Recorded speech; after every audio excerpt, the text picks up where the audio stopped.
Welcome back to the channel. My name's Tyler, and this is Tyler Reads Books, where we talk about the different stories that we're reading, the different worlds that we're exploring on our reading journey. And I thought it would be fun to talk about the books that I'm reading in the month of April and also to share a partial review of the book that I'm currently in. So there's three books I'm planning to read this month. The first one is Hunger of the Gods by John Gwynne, and I'm about two-thirds of the way through, and this is what I want to dive in and talk about a little more.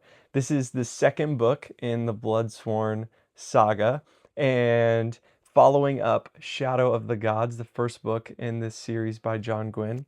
And I really enjoyed the first book in the series. I thought the characters were interesting. I thought the story was unique, really drew me in, and I was excited to find out what would happen next.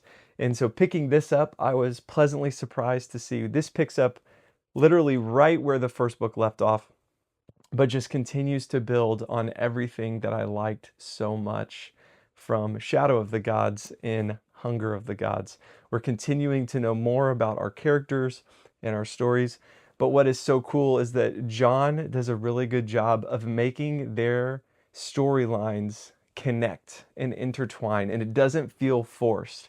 And so when you have the Battle Grim and the Bloodsworn and the Grimholt and all of these other groups of people, their stories are starting to connect and intertwine. The Raven Feeders, they're all starting to come together.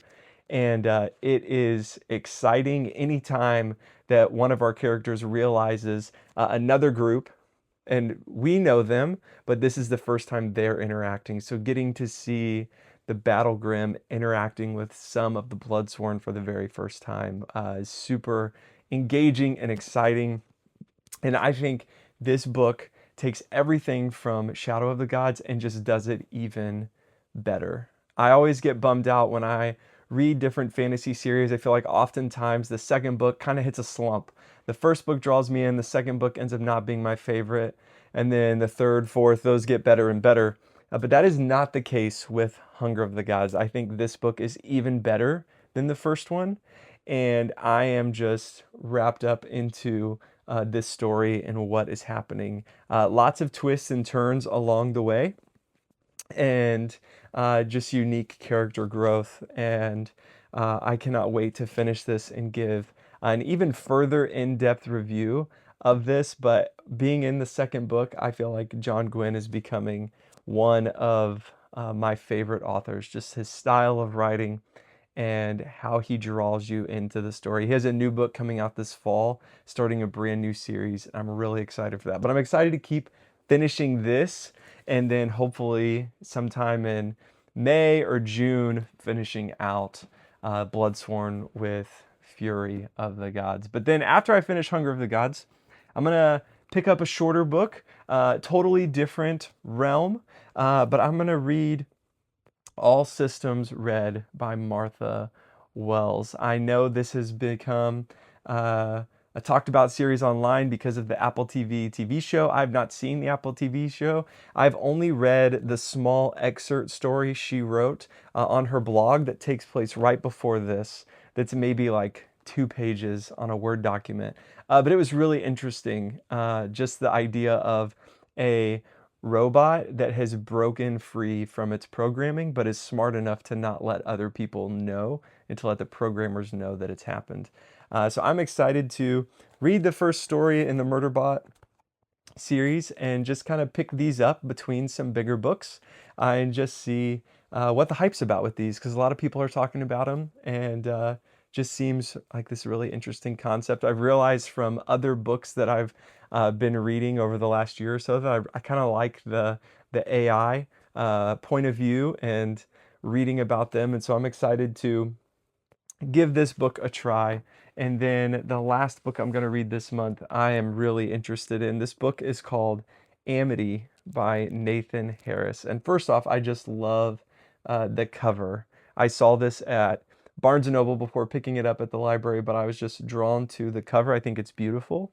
And then reading about what this story is about. It is about a brother and sister after the Civil War that are slaves, and it is their story after the war ends of them, I believe, hopefully going down the road to freedom, but what their journey is like post Civil War and after that. And so I'm excited to try this because it's something totally different than what I have been reading on really my reading journey over the last couple of years. A lot of fantasy and sci-fi, some nonfiction, but excited to jump into some historical fiction. But I'm curious from you all, if you've made it to this point in the video, thank you so much for watching. If you would subscribe and like this video, that would mean so much. Also, comment down below, what are you reading in the month of April? What is on your TBR?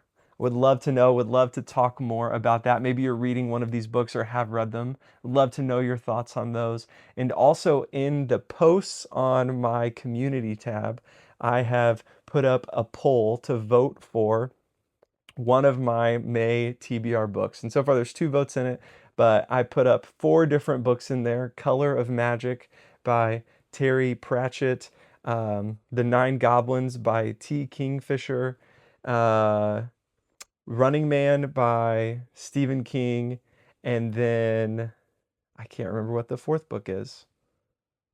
Oh, Piranesi by Susanna Clark. And so would love to have your input on which one of those you think I should read in the month of May. Excited to keep diving into books and be on the lookout for this coming week. I will be finishing up Hunger of the Gods. So be on the lookout for a full in-depth spoiler review and also like a 45-second shorts review about this. I would encourage anybody that is a fantasy fan to pick up this series. I think you are really going to love it. But I hope you have a great week of reading and look forward to talking more in the comments about what we're all reading together.